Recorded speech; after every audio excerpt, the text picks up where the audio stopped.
You're listening to the Bots and Bosses podcast, the only show where robots and humans attempt to work side by side. Presented by John Binks, technologist, author, and your AI Ringling tour guide. So, buckle up and let's deep dive.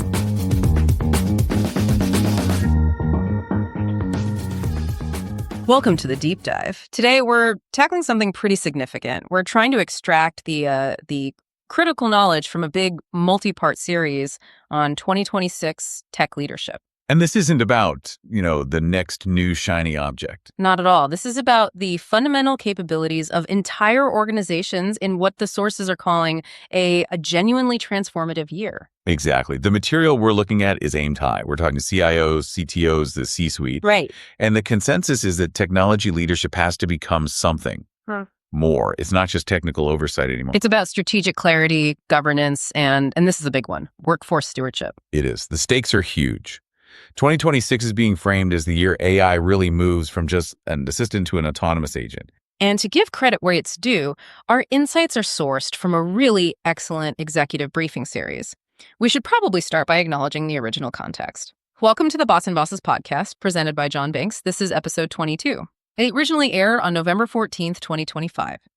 Today's show is sponsored by Titan Technologies, shaping the future through innovative and transformational solutions. Check out their website at www.titantechnologies.com. And it's important to have that context because it really sets up the core theme of this whole analysis. AI is amplifying capability, yes, but human judgment. That remains the anchor, the absolute bedrock for everything from architecture to ethics. Okay, let's unpack this. The material suggests this leadership mandate is expanding almost exponentially. What are the core forces driving this massive shift? The sources point to three big ones, and they're all interlinked. Okay. First, and maybe the most urgent, is the arrival of autonomous and agentic AI. Agentic AI, let's pause on that. We should. We're not talking about systems that just follow a script. We're talking about systems that can plan, reason, and execute complex tasks on their own. With limited human intervention. And that right there fundamentally changes the conversation about control. It raises huge governance questions immediately. Precisely. Which leads to the second force. This immense immediate pressure to reskill your entire workforce. Automation is it's accelerating faster than training can possibly keep up. Creating a huge capabilities gap. A chasm. And the third force, which I think is often underappreciated, is the new reality that every single organization is now a technology organization first. Doesn't matter what you sell. Doesn't matter at all. Your competitive edge is your digital infrastructure. Full stop. That third point changes. Well, it changes everything, but let's stick with that first driver for a second.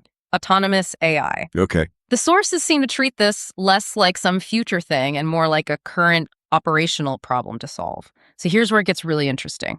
How do leaders actually handle the practical oversight of these systems? Yeah, because the risk of just chasing novelty, adopting AI because it's new, it's enormous. You could burn your whole budget. The material is very clear on this. The primary job for a leader in 2026 is to separate the hype from the operational reality. And how do you do that? Through rigorous practical oversight. You have to build clear evaluation frameworks now, not later. What does that oversight actually look like, though, on the ground? Is it just about performance metrics? It's more fundamental than that. It moves beyond just performance. Practical oversight means knowing exactly where a system provides measurable, enterprise-wide impact. So not just speed, but impact on, say, time to market, or a reduction in compliance audits. And crucially, you have to identify the failure modes, the risks. Before you deploy? Before you even think about it, you need to define the policy guardrails and the human arbitration points, the kill switch, so to speak. So if the system goes off the rails, a human has to be ready to step in. That requires a really high level of discipline. It does. Otherwise, you're not reducing friction. You're just introducing chaos into your architecture. The whole goal is targeted automation that actually helps. Okay, let's pivot to that third force you mentioned. The organization as a technology core. Right. If digital infrastructure is now the heart of every competitive strategy, tech teams can't be seen as a support function anymore. They're the engine room. Exactly. So what capabilities do leaders need when their whole company is basically a tech company? This is a huge pivot. It's moving from tactical management to strategic leadership. The sources lay out three essential capabilities here. Okay. First, critical thinking about the value of the technology, not just its appeal. It's easy to get excited by a new platform. Much harder to tie it to actual shareholder value. Infinitely harder. That's the discipline, which leads to the second capability. Prioritizing your workforce development just as aggressively as you prioritize platform modernization. They call them twin strategic efforts. They have to be. You can't spend millions on a new cloud platform and just let your people's skills wither on the vine. It doesn't work. And the third? A deep, integrated understanding of how architecture, security, and operations all intersect. The silos have to come down. And AI deployment instantly blurs the line between ops and security, so your governance has to be unified. This shift, it requires such an intense focus on performance and improvement, which I think brings us to a good spot to take a breath. If you are enjoying our podcast, please click like and follow our show, and remember to tell your friends about our show. Okay, so we were just talking about those twin strategic efforts, platforms and people. Right. That brings us perfectly to the workforce transformation challenge, and the sources make a really interesting claim here. The biggest obstacle to upskilling isn't money. No. It's time. It's always time.